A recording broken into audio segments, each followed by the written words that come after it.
Boa noite a todos e todas. Boa Boa noite. noite. Boa Boa noite. noite. Boa noite. Então, vamos começar aqui mais uma aula de metodologia da pesquisa científica, tecnológica e inovação. Hoje vai ser uma aula de Seu áudio seminário. ficou ruim, professor. Seu áudio está ruim. O áudio está ruim? Deixa eu ver se melhora agora, peraí.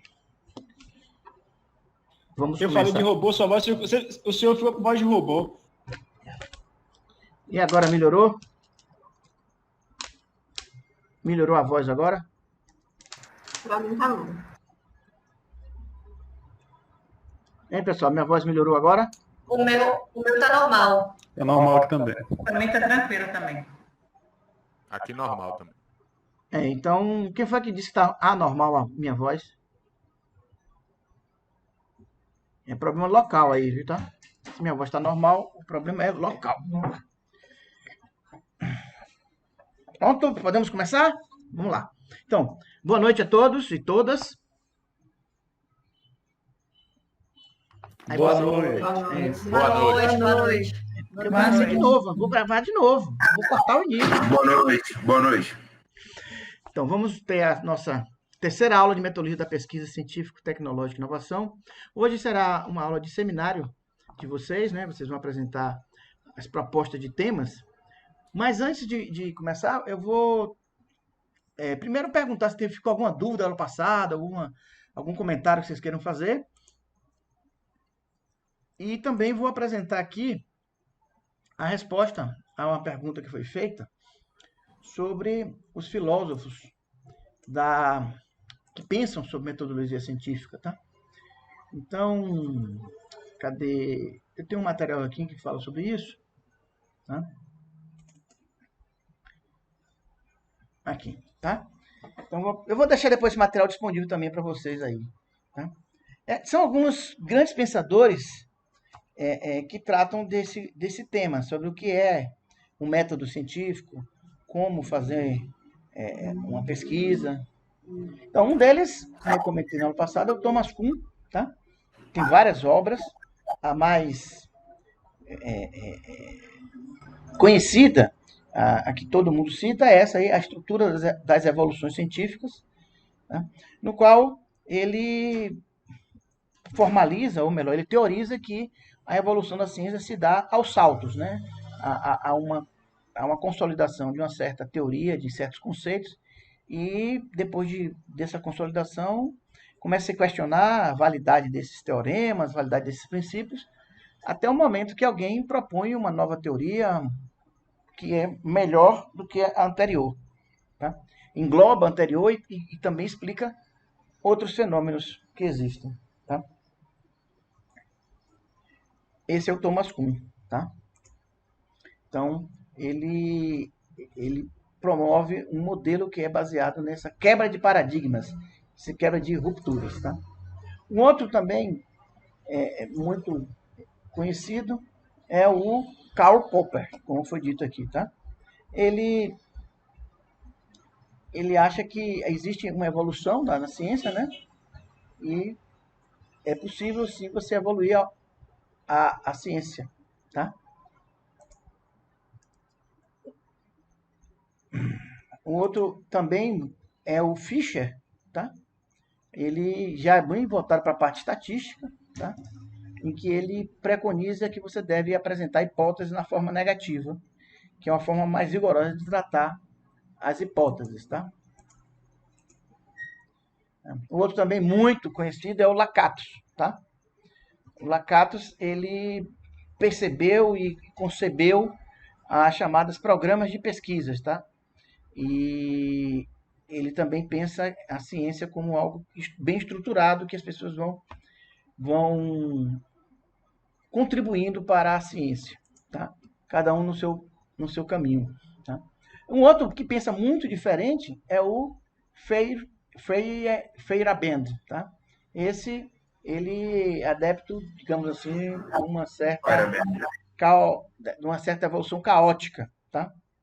Que a ciência deve evoluir sem método, que a ciência deve evoluir de forma aleatória. Não é aleatória, caótica seria a palavra certa, tá? Esse aí eu não acho que ele descreve bem o método científico. Né? A ciência não evolui dessa maneira do meu ponto de vista, mas ele acha que sim, que para poder desenvolver uma boa ciência você tem que ter um certo anarquismo científico. Tá? Então, podíamos pensar assim, né? O Popper, ele é adepto que a ciência evolui, digamos assim, gradativamente, né? Aos poucos, e de fato, dentro de um certo momento ela evolui assim, há uma evolução incremental, tá? Mas o Popper acha que essa evolução incremental é contínua, quase contínua, tá? O Kuhn O não. Popper, professor, licença, eu acho que o mais interessante do Popper, que é importante falar, é essa questão do falseacionismo. Isso é muito interessante, né? Porque, na verdade, para Popper, ele entende que o mais interessante da produção científica não é essa produção em si, mas a possibilidade de você falsear isso que você produziu, né? Na verdade, as teorias existem para você provar que elas são falsas. Aí sim você estaria conseguindo fazer a ciência evoluir. É bem interessante essa ideia dele. Sim, é verdade. A gente não trabalha com a ciência com a verdade, né? A gente quer se aproximar dela, mas a gente não trabalha com a verdade, né? E uma teoria sempre vai em busca de negar a teoria anterior ou de evoluir a teoria anterior, acrescentando elementos que tornam a anterior ultrapassada. Tá? É essa evolução gradativa que ele coloca. Tá? É isso. O incrível é que ele disse que, na verdade, é isso, que o produto em si, do que conseguiu produzir na teoria, beleza, depois ele pode até servir para você procurar outros argumentos se você não conseguir falsear, por exemplo. Mas o mais interessante é isso que ele diz. O que interessa para a ciência mesmo não são nem as teorias que são produzidas, a possibilidade delas serem falsificadas depois, entendeu? Você dizer que elas são falsas e provar isso através de experimentos. Isso é interessante, eu acho. Uhum. Com essa evolução da ciência é aos saltos, tá? E para o Feyerabend é meio caótica a coisa, né? Eu acho que a ciência evolui dentro de um certo momento, conforme o modelo do Popper, mas em algum momento há uma ruptura. E aí segue a teoria formulada por Kuhn da quebra dos paradigmas, né? Acho que não acontece isso como o Feyerabend explica, não. Né? Porque você precisa de muita sistematicidade na ciência para ela evoluir. Tá? Mas são visões e tudo são modelos, tá? Bom, tem muito mais coisa a discutir sobre isso, mas eu não vou entrar em detalhes não aqui, inclusive estatísticos aqui, né? Não é o caso não. Mas também é importante esse conceito do modelo parcimonioso, ou seja, a chamada navalha de Occam, tá? Occam, tá? O que é que ele quer dizer com isso? Que você deve procurar explicar um fenômeno da forma mais simples possível, tá? Se você tem uma explicação complexa e uma explicação simples, e ambas representam a natureza com a mesma grau de assertividade, com a mesma incerteza, então escolha um modelo mais simples, tá? Por exemplo, no caso de você fazer uma regressão linear, você tem uma regressão linear com 2 parâmetros e um com 3 parâmetros. E a com 2 parâmetros é adequada para os seus objetivos? Não precisa trabalhar com 3 parâmetros, trabalhe com de 2 parâmetros. Tá?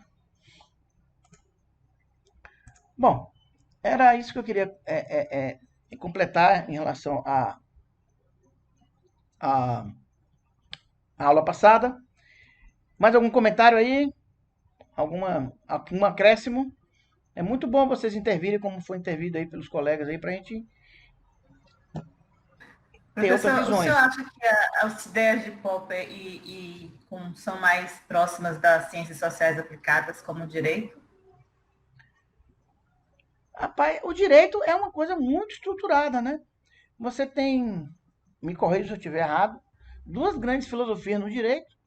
A do direito romano, que nós seguimos aqui, e a do direito anglo-saxão, né? O anglo-saxão pode até se aproximar mais do que o Feyerabend fala, né? Que é baseado mais nos bons costumes, na tradição, mas mesmo assim são construídas ao longo de um acúmulo histórico de experiências muito grande, né? Então, não é aos saltos que a coisa evolui. Tá? As ciências humanas também, você tem vários pesquisadores, que um vem, aí sim, pegando o que Popper falou, falseando o outro, procurando melhorar a teoria do outro e até negando, às vezes, a teoria do outro e colocando mais complexidade, mas é sempre uma evolução, às vezes incremental, né? Pequenas variações, às vezes é uma bomba que vem e arrasa o quarteirão, como, por exemplo, Marx, né? Quando Marx propôs o Capital, aquilo ali caiu como uma bomba sobre a interpretação do que é economia, etc. Né? Não estou caindo no fato dele dizer que é comunista ou socialista, mas a interpretação de Marx da economia realmente revolucionou. Certo? E até os mais capitalistas têm que estudar Marx para poder entender o que está acontecendo. Tá? Então, de vez em quando surge uma dessas pessoas assim que rompe com o status quo, digamos, né, científico, né? Claro que ele não surgiu do nada, né? Mas ele veio acumulando, né?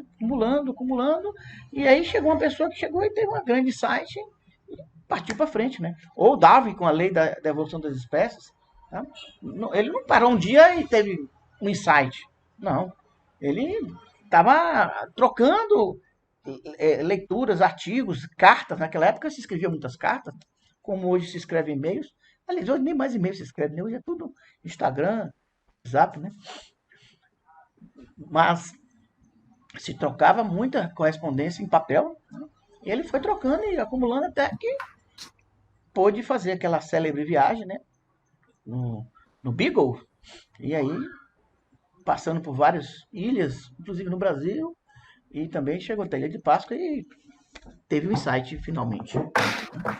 E assim foi, outras descobertas também foram assim, né? Ok? Mais algum comentário, algum acréscimo aí, alguma pergunta sobre esse assunto? Ou sobre a aula passada, sobre ética? Se não, vamos começar os seminários, tá? Muito bem.